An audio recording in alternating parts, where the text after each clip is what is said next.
Hi, I'm Malessa. And I'm Candice. Welcome back to The Build Up, presented by Brown Harris Stevens, where we discuss the secrets of building wealth through real estate. Today, we're going to be tackling a concerning headline, the closure of hospitals across the country. And we're also going to be talking with a student housing real estate developer, Jared Hutter from Aptitude Development. Today's format is a little different because I was out sick and you did the interview with Jared by yourself. It was a very good, interesting discussion. So sorry to have missed it, but thank you so much for covering me. Of course, that's what a partnership is for. And, speaking of being sick in our healthcare system, we were just talking about that Business Insider article, which highlighted the closure of many hospitals across the country, which is leaving many communities in need of really important healthcare services that they no longer have access to.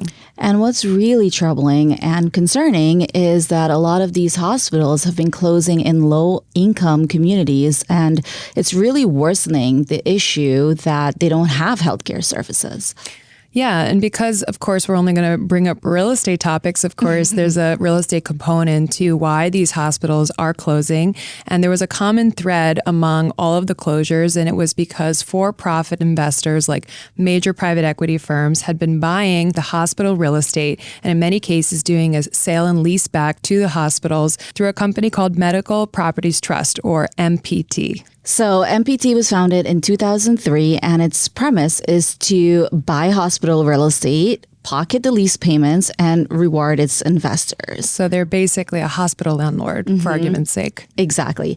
But this didn't really work out. It proved to be a bad investment. And if capitalism is to work as capitalism does, it would be, okay, these investors, they placed a bet, it didn't work out, cut your losses and move on, right? But that didn't happen here. These private equity firms, they found a way to save their investment. And that's by selling the land under these hospitals to MPT. Right. And of course, this had devastating consequences, as we learned, because now the hospitals had to pay rent on buildings and assets that they previously owned, which was adding to their debt burdens, which was already very high. And so this contributed to their closures. And now 13 hospitals have closed and others are on the brink. And the damage is not yet done. So MPT reported that Stewart, who owns 32 hospitals, they can't pay their rent. So, despite MPT and these private equity firms, they're saying that these deals are to benefit the hospitals, but the reality is that these hospitals are closing. So a lot of these communities are without vital health care. Right. And again, if you're thinking of it as a landlord, typically if your tenant can't pay the rent, usually that means that you're going to be in trouble as the landlord. But it was the contrary in this case. The SEC filing showed that the execs of MPT are walking away with hundreds of millions of dollars, despite the fact that their portfolio is clearly not performing well. So it's definitely, a concern. They were paid $125 million, all right, on these deals. Basically, they got rich by making hospitals poor. And that's pretty profound. And now Congress is actually investigating, which is vital, right? They can't walk away just making profits and leaving communities without critical health care. Right. And the point is, like you said, is just to really advocate for change by shedding light on these topics and ensuring that everyone has equal access to healthcare, because that should be a fundamental human right. Of course. All right, so today we welcome the visionary co-founder of Aptitude Development, which specializes in constructing purpose-built student housing across the country in carefully chosen cities. Student housing has emerged as a top-performing asset class in the real estate industry. Its recession-resilient nature positions it for both long and short-term success, and we can't wait to dive into this topic more. Jared, welcome to the Build Up. Thank you for having me. Thank you for being here. So when we were reading a little bit about you, one thing that struck us was that you actually don't come from a real estate family or a real estate background. And that's something that my partner, Malessa, who unfortunately couldn't be here today, and I really relate on, because neither of us came from a real estate family. So we really had to self-educate and really kind of trial and error our way to where we are today. And so tell us, what made you first interested in real estate? I kind of found it by accident. It was an internship that I had in college. Went and did that. And it was a great experience. I worked at a company in New Jersey, phenomenal experience. I ended up going back and working there for 2 years, and really got to see the ins and outs of all aspects of real estate, from the development, operations, management, financing, legal. Spent a little bit of time in each department, and really just fell in love with it. So, but student housing that was not a student housing business. Student housing was something I sort of always had my eye on. Kind of after that internship, when I went back to school for my senior year, started seeing purpose-built student housing get built around the country. And I went to college at Syracuse. There was nothing like that there. And where I was living was perfectly fine. I had no complaints about my apartment or anything like that. But I'm seeing all this stuff get built up around the country. And I said to my roommate at the time, like, we should come back here and build this. And, fast forward 10 years later or so, and that's exactly what we did, or 9 years later, we went back to Syracuse and built, amongst their first purpose-built student housing product, amongst the first. It must have felt very rewarding to kind of go back to where you started and be able to deliver that product. But that's, kind of what we want to dive into is really what that process was like. Because I think a lot of people see you as like the successful developer that you are today. But, what was that journey like from kind of having the idea, in that initial experience in college and then actually, becoming a developer and starting your own company? Sure. So that's like an 8-year span in there, right? So I worked for some other people, always in the real estate business. In the middle of that, I got a master's in real estate development from Columbia. And like I said, I was always having my eye on student housing, right? So while I was doing development and doing real estate for others, I was always watching, that on the side. I was building up my education. So I knew that when I wanted to dive into it, I wasn't starting on ground floor. I was maybe starting on the second floor of a 20-story building. So still had a lot to learn. I still do have a lot to learn moving forward. But I think that really gave myself and, my company the ability to start from somewhere good. And, the reason I went into student housing was I love the idea of developing, right? I don't have a real estate background, no construction, but the ability to take something from nothing to a new building is just, to me, it's fascinating, right? Like that's what gets me going every day, to look at a piece of property. We just bought a old crappy hotel in Arizona, right? And I stood there and I'm like, the first time I got there, I'm like, this is awesome, right? Like I'm seeing this, junky looking building. And I'm like, I can envision what we're going to ultimately build. So I've always wanted to do that. Being from New Jersey, there's a lot of real estate people in New Jersey, and I know a lot of them. I had the ability to learn from a lot of them, in different points, and talk to a lot of them. And I knew that if I wanted to go into the development side of things, I couldn't do it in New Jersey, right? The capital that I was going to need to get was going to need a much higher return. The deals, they weren't going to bring them to me. I was a no-name person, right? So if you're a broker and you want to go sell a deal, on the development side or an acquisition side, are you going to call the guy who has got no track record, no money? Or are you going to call, an established, player in the sector who's been, in New Jersey for 50 plus years, right? Yeah. So I saw that as a huge obstacle. So I started that was one of the reasons I really got interested in student housing. And, my favorite part was remember, as I was getting ready to take the leap into this, I was talking to some of these, big New Jersey developers, friends of our family. And I said, I want to go do student housing. And they all told me, oh my God, I wouldn't touch that with a 10-foot pole. Yeah. And they started listing all the reasons why they wouldn't do it. You lose 100% of your tenants on the same day every year. They think of Animal House, where kids are going to destroy these places. Right? They're talking about all this. It's operational nightmare. And my mindset was perfect. I'm like, you guys stay away. I can't compete with you. I don't want to compete with you. I can go do this because all the concerns you're bringing up are completely valid. Mm-hmm. But when there's a need for something, there's always got to be a workaround. Right. So that was sort of like what I was going into. And then it'll actually be 10 years. I'm not sure when this is going to come out. It'll be 10 years in 2 weeks. April. That's actually when it comes out. Yeah. Yeah. Oh, so that's job quitting day for me. Okay. And it'll be 10 years since I quit my job. Congrats. And, have been on this journey. And when I did it, my wife was 6 months pregnant. I came home on a Sunday night and said, I think I'm going to quit my job tomorrow. I said, my boss is going to screw me on something. That's the catalyst I need to go quit. And that was a Sunday. I formally did it on Wednesday. So a couple of days later, as I just sort of put a couple of things in motion, and now it's been 10 years and hopefully 100 more. Yeah. Congrats on that. I mean, the 10 years is a big hurdle. Malessa and I also started our business close to 10 years. We haven't quite hit that anniversary yet, but we know what that feels like to really step out on your own, all of that uncertainty and risk. And it's scary, especially when you don't really have a lot to kind of start back with. So what was your first deal like that you did when you started your own company? Sure. So April 2nd, I said I quit the job, right? But I was obviously looking and thinking about this going in advance. So I still have the original letter of intent I sent out on this property.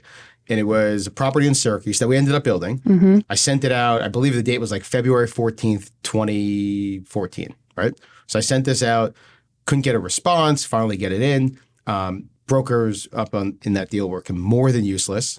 And then I quit my job without having the deal, right? Okay. I'm like, this is time. I'm going to go do this. If it's not this one, we'll figure it out. Yeah. So now it's April. It took me until the beginning of October to get the guy to sign the contract. Wow. And turns out, so I was living on 57th Street. I did my homework. This guy actually lived on like 67th or 68th Street on 11th Avenue. So I figured out where he lived. I had met him once, figured out where his office was, which was on like 55th or 56th and 8th. Mm-hmm. So there's really only one way to walk to work. So I had nothing else to do. I would sit on his corner in my car waiting to pretend to bump into him and be like, Gary, what's up? Can we get the deal done? And I literally did that for like 6 months. Wow. Right? And was going after him. And it was the kind of thing where like he would agree to a price and then he would just disappear. And I'm like, well, what's going on? What I figured out later was he just loves to negotiate. It was a vacant medical office building in Syracuse. Wow. The guy's making no money. It's been vacant for 5 years. I'm offering to buy it from him. Like, I'll close. I had no money. But I said I'd figure it out somehow, right? Yeah. He didn't know that. I could pretend well. So we, we go through this whole process, and it literally took me almost 8 months to get from the first time I sent this out. And it was all because I ended up stalking the guy, convincing him. I'm like, eventually. And then we would agree to a price, he'd disappear. Then he would call me up one day. I remember the day he called me up and he's like, so the price is actually going to be 50% higher, which was still a steal, by the way, right? Like I knew. So I'm like, well, if I can get my partners to agree, I don't know. You're changing the terms. I thought we had an agreement. And like, even then I was like, if I get my partners to agree, will you sign a contract? Oh, I don't know. I can't do it. And even at the closing table, he just wanted to negotiate. He decided to screw the brokers at the closing table. I can't. Because he just wanted something else to do. Wow. He was enjoying negotiating with us. Clearly. So we built that building. We built it in 11 months and 4 days or 7 days. It was a 6-story building, Mm-hmm. steel construction. Never built a building like this before in my life. Had no idea what I was doing. But what I did know was if I put the right team together, we could figure this out. And I was lucky enough to partner up with somebody who knows construction really well, handles that side of the business, more so than I will ever have the ability to do. And really complements what I bring to the business. So, it's been a great partnership for the last almost 10 years now as we've been doing this, Yeah. as we get to go. But we built that building. Everything that could have went right went perfectly. Wow. Built the building in just over 11 months. $14,000 under budget. This never happens. And then, we sold it to a publicly traded company a couple months later. So we got a huge education in building, and a little bit in operating, in selling to a publicly traded company. And that helped put us on the map, right? All of a sudden, when these guys put out a press release with our name on it, that helped really catapult us. And then we did a second deal in Syracuse, which was the complete opposite. Everything went wrong. Everything went wrong. Yeah. If you name it, every single thing went wrong. At the end of the day, financially, phenomenal deal. It all worked out. That's good. Out in the end, but we learned every lesson that we didn't have the opportunity to learn on the first one, we experienced on the second one. What was like the biggest lesson you guys learned kind of early on? Schedule is beyond important. And obviously you say that and it sounds so logical. Right. But, the mistake we made on that second deal was we set ourselves up with a schedule that was really tight that had no room for error. And we knew that going in, right? We joked about it. We said we have no room for error. And there's always error. And something happened. It wasn't our fault. Uh-huh. The energy company decided to not come and energize the building. It was a really rainy summer in Syracuse, and they had a whole bunch of other stuff. So they ended up not energizing the building. So it wasn't our fault, but it is my fault, right? I'm still the owner. The buck stops with us. So we learned, don't deliver a student housing building in August, right? Like, don't have it where you finish and kids are supposed to move in the next day. So all of our deliveries now are May and June, right? Give ourselves more than 2 months of buffer to be able to, because things will go wrong. Right. So that's really important. The other thing that we figured out was customer service is key. So we were late. We put kids in hotels. Wow. And it cost us a lot of money. How many kids was that? 287. Oh my gosh. So we basically rented out almost Every hotel. the entire Crown Plaza hotel, except for the couple kids whose parents said the Crown Plaza is not nice enough. My kids won't stay there. There's a handful of those. Yeah. It's not like there was a Four Seasons up the street. They put them in the Sheridan, which has its own unique smell to it. So, having stayed there for probably 75 nights between the two projects, I knew that hotel really well. And I even told some of these parents, I'm like, that's not a better option, right? Like, it may not be a worse option, but it's not that much better. Yeah. But what we learned was customer service is key, right? So I stood on the front lines. I could have let the management company do it, but I stood on the front lines helping move kids into the hotel, dealing with parents and everything. And what we were really proud of the fact is, yes, people were bitching and moaning the entire time. Oh my God, this is horrible. At the end of the day, of the kids that could renew the following year, more than 90% of them renewed with a huge rental increase. So they have short memories. But I also think it's partly because we did the right thing, right? Right. We stood there and we didn't blame anybody else. We said, listen, here's the issue. We're going to fix it. It was 8 days that they had to live in a hotel. Not the end of the world. No, we were giving them food and Uber gift cards and everything else. Like we made it, we went above and beyond. And so what we learned there was from a customer service perspective is like, it's key, but it's not just the kids, right? The kids, I think of our business in that you have to sell every unit twice. Right? You need to do something. You need to make the building sexy and fun so that the kids want to come there. But then who's signing the leases? Who's paying for this in most cases? It's the parents. So you need to get that. You need to sell them on it as well, right? Right. Kids come, they tour, they FaceTime their parents through the building. And we know that at the end of the day, we want the parents excited about the building. And that was something that we experienced firsthand. I think the parents in Syracuse even appreciated that. The fact that ownership is standing here, like, guys, I'll help you move your bags. Yeah, like that never happens. Property management doesn't have a great reputation. So the fact that you really put yourself out there is a big testament to what you guys did. Yep. And you mentioned before, when you first explored student housing, all your real estate developer friends and network were like, don't do that. Like, that's not a good idea. You mentioned some of the risks associated with it, but how did you navigate it? You said like anything that's in demand, there's got to be a solution for it. And that's true. But like, how did you find those solutions around, 100% vacancy on the same time every year, tenants not really respecting the spaces as well as they should and all of that? Yeah. So look, I think it was the first key of it was realizing that we don't have all the answers, right? Saying, listen, I could pretend like I'm an expert, I could do this, but I'm not the expert, right? Like, so that's the first, I think, key of it is recognizing that. The second piece of it is, which goes into that, is surrounding yourself with the right team, right? And that was not an internal team, that was really an external team. The management companies that we work with, have really all been over the years, they've been great partners for us. And we lean on them for areas that we're not well equipped on. And I would say we take ownership of everything else, right? We're not the kind of group that hands something to the management company. It's like, give us a report, tell us how it's going.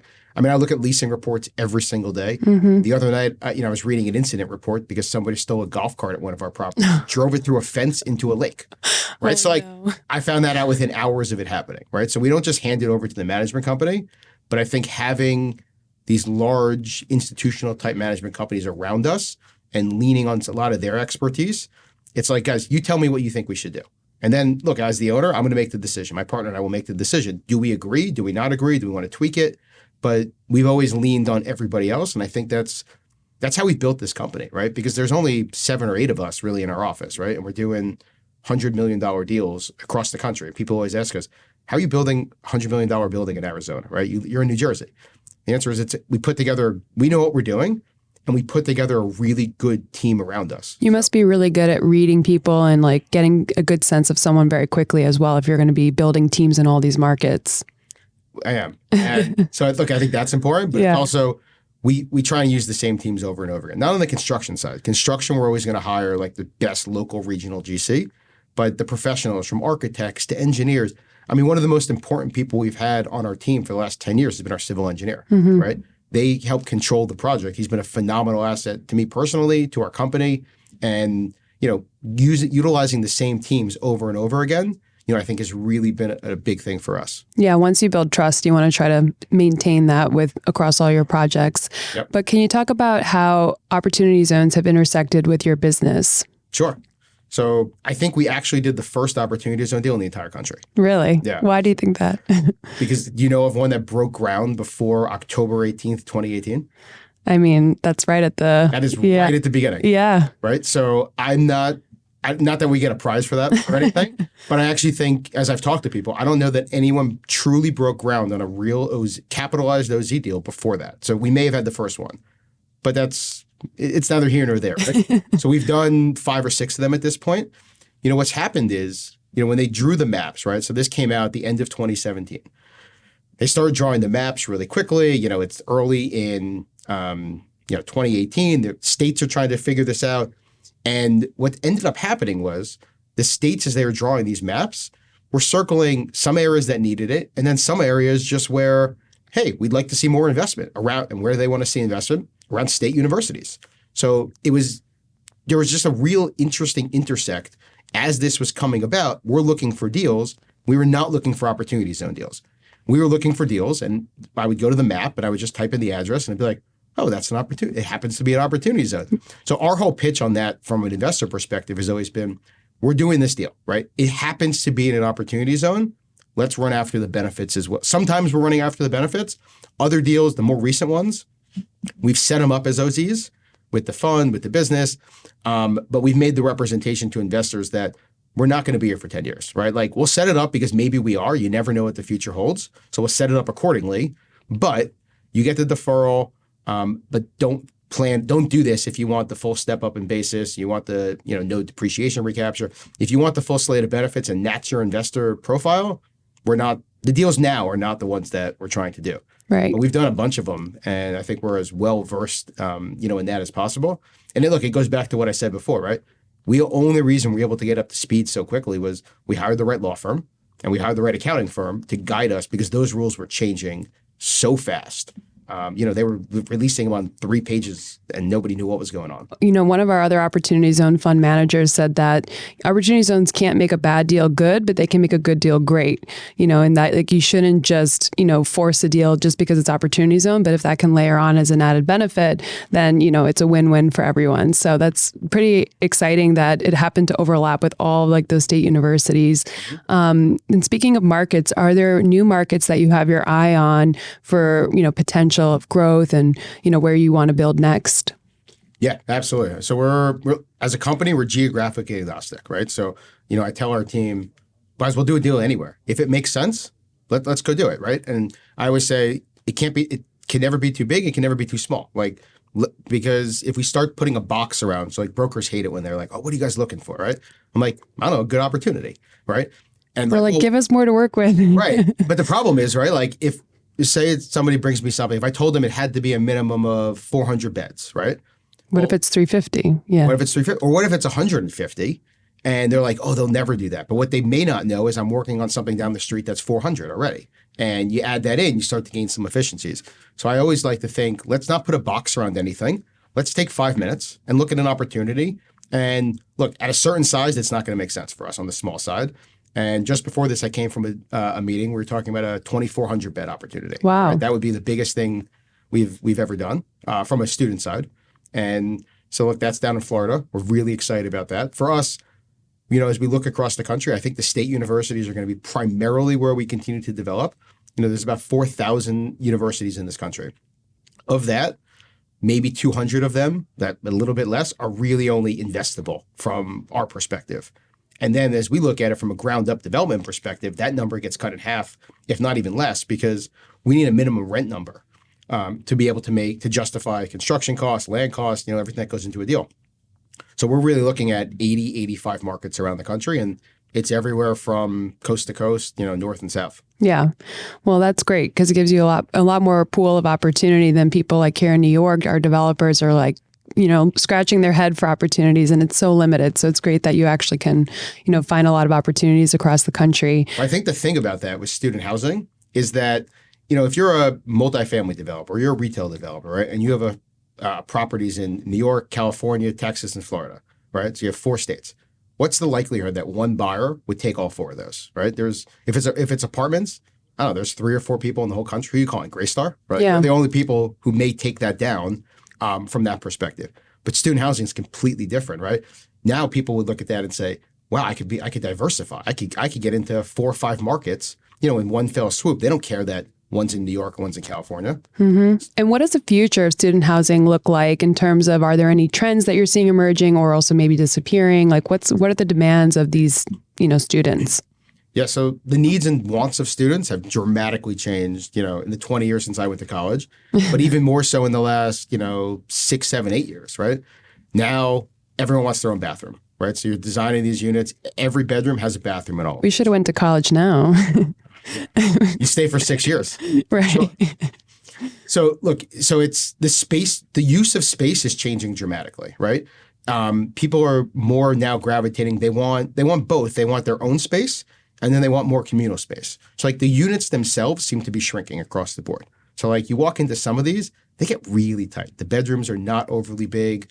The common areas inside the units, living rooms, they're not usually that big. And we try to diversify in our properties where we're like, let's put some of these, let's really blow it out with some larger space, depending on the university, depending on the clientele. But I'd say the use of space is changing dramatically. We've never been the group that wants to build golf simulators and movie rooms and some of those amenities that look really cool in pictures and on a tour and try and put those in because kids don't use them, right? Mm-hmm. Like I would hate spending dollars on something that people just don't actually use. Mm-hmm. So we've always sort of shied away from that. And I think the industry as a whole is now collectively moving in that direction. Maybe not as much on like the golf simulators, that's still a cool amenity, but you won't see, movie rooms in any of these things anymore. I think we were very early in really identifying where the trend was going, thinking about health and wellness. So we spend as much dollars in real estate as anybody else, in our sector, building out the coolest gyms we possibly can, right? Mm-hmm. I want people to come into our buildings when they tour to walk out and be like, oh my God, did you guys see the gym at the Marshall? Like that's what we're going after because I think where today's student is and society is, like that's something that sells, right? So that's for the students. As I said before, you got to sell it to the parents as well. So the other thing that we've always done is we have put study rooms throughout the building. And now you see this in every building. We didn't invent this, right? Parents are like, we like that. But what we've always tried to do is put different types of these throughout. Like put them, it's not like a library area downstairs where, you go downstairs and everyone's studying. That's kind of boring, right? Like that's not what people want. But you put them throughout the building, right? You put them all over the place. Some are more individual spaces. Some feel like tech incubator, co-working type spaces. So you put different kinds of spaces throughout that kind of appeal to everybody. And I think the nice part about that is, kids are always going to have to study, right? Like you're in college for a reason. So that's not going to go away. But they're still flex spaces, right? We've turned some of those into, esports gaming lounges. Well, it's not that difficult, right? You got to go buy the equipment, but it's not like you're moving walls and things like that. So like, it's kind of like flex space to a certain degree that you really can easily adapt moving forward, as opposed to like the movie room, right? Like, what are you going to do with that again? Right? Yeah. Like, I've been to so many properties across this country and like you tour and it looks so cool. It's like, oh, I would love to watch a movie in here. You ask the manager, does this get used? No, never. It's like here in New York City where like all these amenities, like, we now see like soccer fields and all these crazy things in some of these big buildings. And people don't use it. Even the pool is the other one, unless it's like an outside pool, you have them in the basement in some buildings or on the roof. People don't use that. I mean, you tour and you get so excited, but no one uses the amenities. Look, so we're building in Arizona right now, right? Like certain markets and you have to have a pool, right? Like you're building in Arizona, you have to have a pool.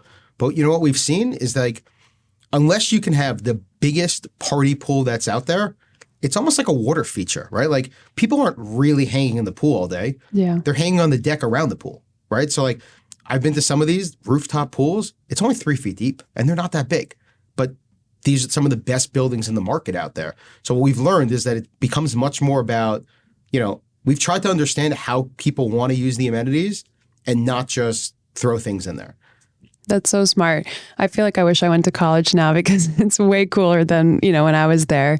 But, a lot of our listeners here on the podcast, they are listening because they want to learn and they want to get into their first real estate investments. And having been in their position at one point in your life, what would be your advice in terms of how to really get started in real estate investing? Well, I think there's 2 ways. Number one is you can call me. We syndicate our equity out.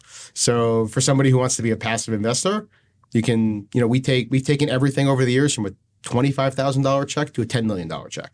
So one way to do it is, by being a passive investor, whether it's through us, whether it's through another group, whether it's, buying a publicly traded REIT, and educating yourself that way.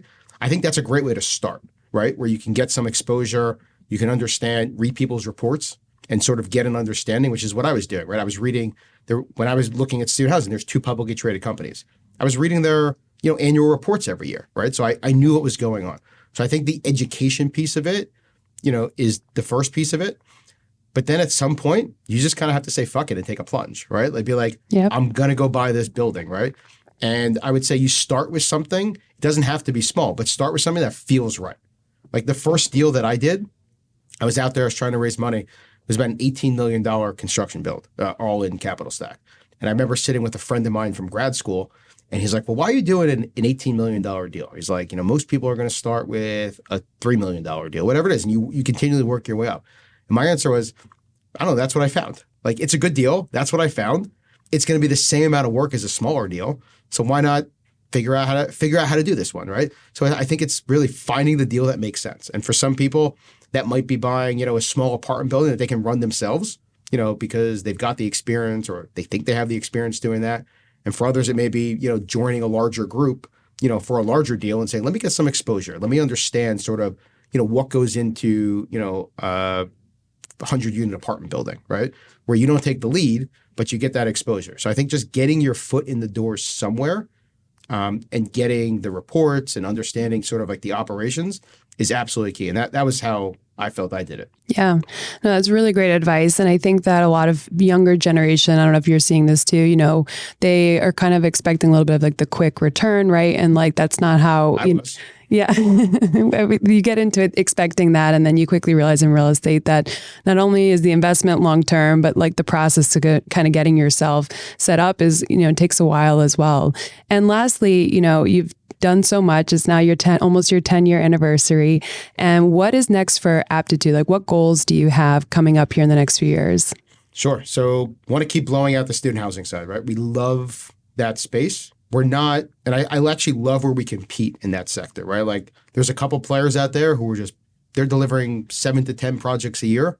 We have no interest in doing that, right? Like as a principal of the company, the visionary there, then my role would almost become like a human resources manager, right? Like, and I like playing in the weeds. I like, being involved. So we're never going to be, there's a scale that I just never envision. You never say never, but, don't envision us getting to, nor am I necessarily trying to get to. I like where we're playing, right? Where it's, 3-4 deals a year potentially. That's a lot of development and want to continue to go there. But, we're venturing into other sectors now, right? So we've got, I've got my own pet project that I'm working on out in Colorado, which could be to build about 440 units near a ski resort. Wow. So that Are you a skier? I am. Okay. Like that's my pet project that I'm working on. Yeah. So I'm working on that, spending a lot of time there. We're doing a couple build to rent deals right now. So we've got 2 that we're working on that I think are going to be really exciting. One's a little more of a smaller deal. It's a boutique, like 90-unit townhouse type development right near Walmart's headquarters in Arkansas, near where we built the student housing building. So we love that market. And then we've got one that's about almost 400 units that we're going to build in upstate New York near where Micron's putting their facility, right? So I like that sector a lot when it has the right demand drivers. So we're venturing into build to rent. I've got a hotel deal that I've been working on. It could be the largest building in the state of Kentucky if we get it done. Okay. I've been working on that for a long time. We have an agreement with Marriott to be our partner. We've got a lot going on. The world obviously fell apart at one point and people weren't traveling. So that changed it, but things are back now. Yeah. So now that project, even as of a couple of weeks ago, is really starting to gain steam. So really excited about that. And look, I just want to continue to do really good deals, right? I think whether it's student, which we love, or something else that pops up, we're just going to keep, exploring opportunities. Yeah. If you're going to do something, do it well. And it sounds like that's exactly what you guys are doing. So we're so excited for what your next chapter, what your next 10 years will hold, and we'll be closely watching. And thank you so much for joining us today, Jared. No, thank you for having me. Thank you so much again, Jared, for joining us today. Your story is incredible and everything that you're working on is so exciting. And we can't wait to see what's in store for you. And today's episode is presented by Brown Harris Stevens. And as always, you can find us on tower.com and on our social platforms @Tower. See you next time. This podcast is for informational purposes only and does not constitute tax, legal, or investment advice. For specific recommendations, please consult with your financial, legal, or tax professional.